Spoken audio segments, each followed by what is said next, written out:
نصوم نقوم ونحيا مع الله في كل حال، نعمر بالخير الدنيا ونرضي بهذا. نصوم نقوم. نعم، أجمل إذا صبرنا، لكن على ماذا نصبر؟ وفي أي قرار نتخذ الصبر؟ اليوم سنتعرف على هذا القرار الذي نريد أن نتخذه معا ضمن هذه الحلقة. حياتي مع الله أجمل، حياتي مع الله وقلبي إليه تبتل صياما دعاء صلاة. تلاحظون أن الفريق الله يعطيه العافية اللي قاعد يجهز للتصوير يجهز من فترات، يمكن من بداية النهار إلى فترة ممتدة إلى آخر الليل، وصابرين على موضوع الإنجاز حتى يطلع العمل بأحلى حلة وأجمل صورة. لو خذينا من الموضوع هذا الصبر، شلون الواحد أيضا يستفيد من ذلك في قضية تحقيق الصبر على الطاعة، وإحنا نعيش أيام عظيمة نصبر فيها على الطاعة. لما يعرف الإنسان ثمرة هذا الصبر، فين بيوصل هذا الصبر؟ شوف أبو حسين، أنا في كتاب الله عز وجل ما وجدت ثمرة لهذا الصبر إلا الجنة. الله سبحانه وتعالى قال في سورة الإنسان: وجزاهم بما صبروا جنة وحريرا. الرسول صلى الله عليه وسلم، الله أكبر، احنا الآن نصبر 12 14 ساعة 15 ساعة عن الطعام، عن الشراب، كل هذا عشان نحقق مراد الله ونمتثل أمر الله سبحانه وتعالى ويكرمنا الله بجنة عرضها الأرض والسماء. الرسول صلى الله عليه وسلم مر في يوم من الأيام بأسرة شريفة مباركة طاهرة، وهم آل ياسر رضي الله عنهم وارضاهم. الله أكبر. عمار الابن، وسمية الأم، وياسر الأب. مر بهم وكفار قريش يتفننون في تعذيبهم، مدوا في الأرض، جرجروا في رمضاء مكة، جلدوا، ضربوا. فمر بهم النبي صلى الله عليه وسلم وقال لهم 3 كلمات. والله يا أبو حسين، إننا في رمضان وفي غيره من الأزمان في أمس الحاجة لهذه ال3 كلمات. قال لهم النبي صلى الله عليه وسلم: صبرا آل ياسر فإن موعدكم الجنة. اصبروا على هذا البلاء، اصبروا يا أهل الإيمان فإن موعدكم الجنة. سؤال يا أبو حسين، هذه الكلمة خرجت من النبي صلى الله عليه وسلم صبرا آل ياسر قبل أكثر من 1400 سنة. فين عمار؟ فين سمية؟ فين ياسر رضي الله عنهم الآن؟ في أنهار الجنة ينغمسون وفي نعيمها يتنعمون. بإيه؟ صبرا آل ياسر فإن موعدكم الجنة. احنا نقول صبرا أيها الصائم، صبرا أيها القائم، صبرا أيها المؤمن، صبرا أيتها المؤمنة، فإن موعدكم إيه؟ يعني معناته الإنسان لما يفكر في الثمرة أو في الإنجاز، يعني مثل الآن لما بدينا احنا قلنا الآن لما يفكر أن الإنسان في نهاية البرنامج راح يطلع عنده منتج أو كذا، يصبر على الموضوع. أو الإنسان اللي يروح دوامه كل يوم ويدق مثلا توقيع ولا بصمة ولا كرت، وينطر، يصبر على هالمسار ويجي الراتب آخر الشهر ينسى التعب. يا سلام. ولن تبلغ المجد حتى تلعق الصبرة. يعني سبحان الله، لن تصل إلى تقوى الله سبحانه وتعالى حتى تصبر على الصيام، حتى تصبر على الطعام والشراب. الطعام والشراب محبوب لدى الإنسان، فالإنسان لن يبلغ المجد حتى يلعق هذا الصبر. يعني وبعدين احنا عندنا شيخ الآن هو صبر على الطاعة، صبر عن الصبر 3 أنواع. شلون؟ صبر على الطاعة.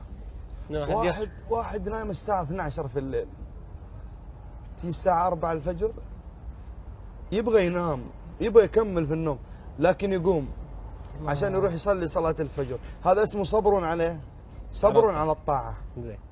واحد نفسه كذا يشرب خمر، نفسه يفعل الشيء الفلاني أو المعصية الفلانية، لكن يصبر عنها، هذا يسموه صبر المعصية. عن المعصية. الصبر الثالث والنوع الثالث من أنواع الصبر هو الصبر على أقدار الله، على المرض، على فقد الحبيب، على نقص الأموال، الثمرات، فهذه أنواع الصبر الثلاثة. سبحان الله، الله عز وجل يقول عن النوع الأول وهو الصبر على طاعة الله. الله عز وجل يقول: وأمر أهلك بالصلاة واصطبر عليها. واصطبر مو واصبر، مو هو اصبر واصطبر، يعني اصطبار أكثر. الله أكبر. وأمر أهلك بالصلاة واصطبر عليها لا نسألك رزقا نحن نرزقك والعاقبة للتقوى. وكذلك الإنسان الله جل وعلا أمره أن يصبر مع صحبة طيبة، كذلك هذا من الصبر على الطاعة. الله عز وجل يقول: واصبر نفسك مع الذين يدعون ربهم بالغداة والعشي يريدون وجهه ولا تعد عيناك عنهم تريد زينة الحياة الدنيا ولا تطع من أغفلنا قلبه عن ذكرنا واتبع هواه وكان أمره فرطا. وكذلك هناك آية تدل على الصبر عن معصية الله عز وجل. ولنا في يوسف عليه السلام أسوة حسنة، دعته امرأة ذات منصب وجمال، فماذا قال؟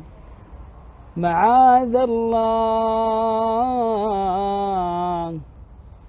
إنه ربي أحسن مثواي إنه لا يفلح الظالمون. شلون الواحد ما يظلم نفسه؟ ما يظلم نفسه، عليه أن يثبت على هذا الدين وأن يصبر على طاعة رب العالمين وألا يقحم نفسه في الذنوب والمعاصي في الشهوات حتى لا يظلمها، ويصبر حتى يلقى الله سبحانه وتعالى. يؤتى يوم القيامة بأبأس أهل الأرض من أهل الإيمان. إنسان كان يعيش في بؤس، في فقر، في شقاء، لكنه كان من أهل الإيمان، الله. فيغمسه الله ويصبغه الله صبغة واحدة في الجنة. يعني كم بتاخذ الصبغة هذه أو الغمسة هذه؟ ثواني معدودة. فيخرجه الله سبحانه وتعالى ويقول له: يا عبدي هل مر بك بؤس قط؟ في يوم من الأيام جعت، في يوم من الأيام عطشت، في يوم من الأيام شقيت، تعبت، نصبت؟ فيقول: لا يا رب.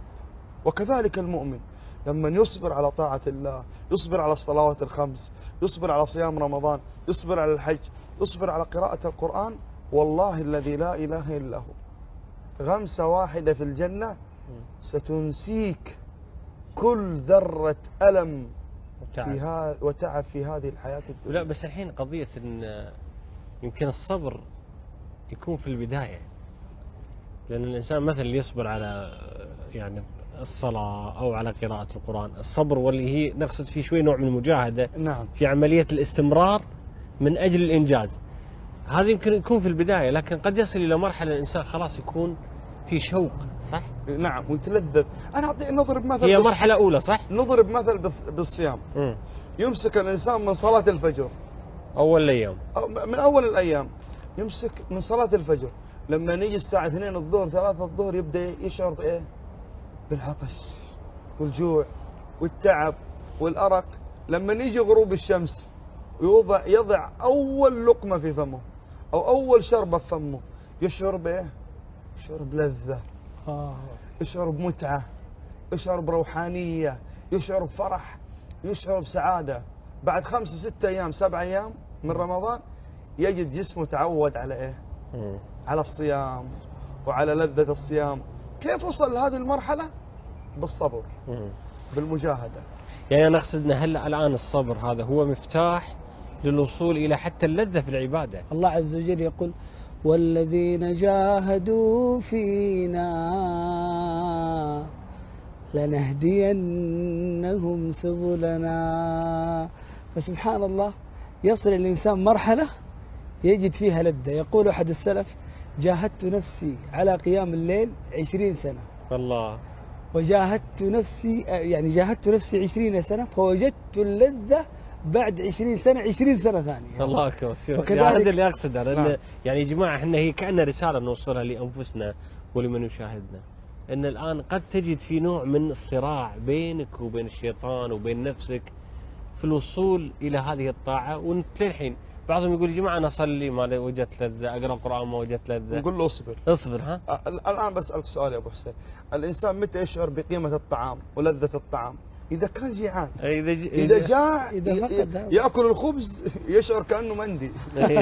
لا صحيح، بس انا اقصد انه يوصل الى المرحله النهائيه لا شبع خلاص حجم اللذه. يبدأ يشعر باللذة، لكن أنا أقصد له كل شيء ما تشعر بقيمته إلا لما تتعب فيه في البداية. تجوع تشعر بقيمة الطعام، تيجي تعبان تنام تشعر بلذة النوم. حتى الطاعة ما راح تشعر بطعمها، ما راح تشعر بطعمها إلا لما تتعب وتصبر فيها حتشعر بطعم هذه الطاعة.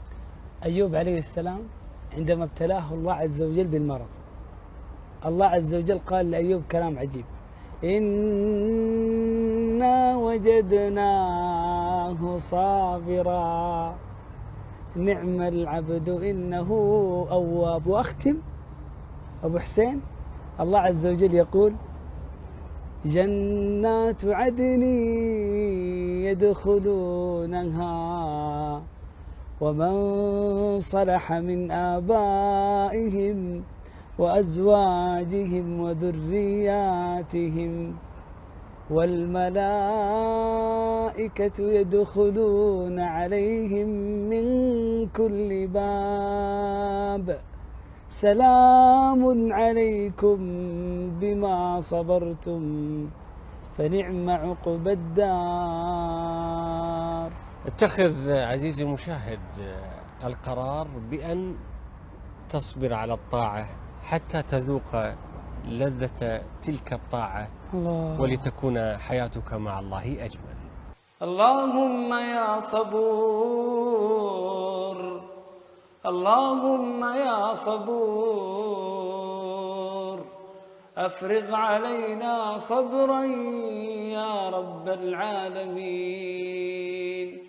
اجعلنا إلهنا من الصابرين على طاعتك، اجعلنا إلهنا من الصابرين عن معصيتك، اجعلنا إلهنا من الصابرين عند البلاء يا رب العالمين.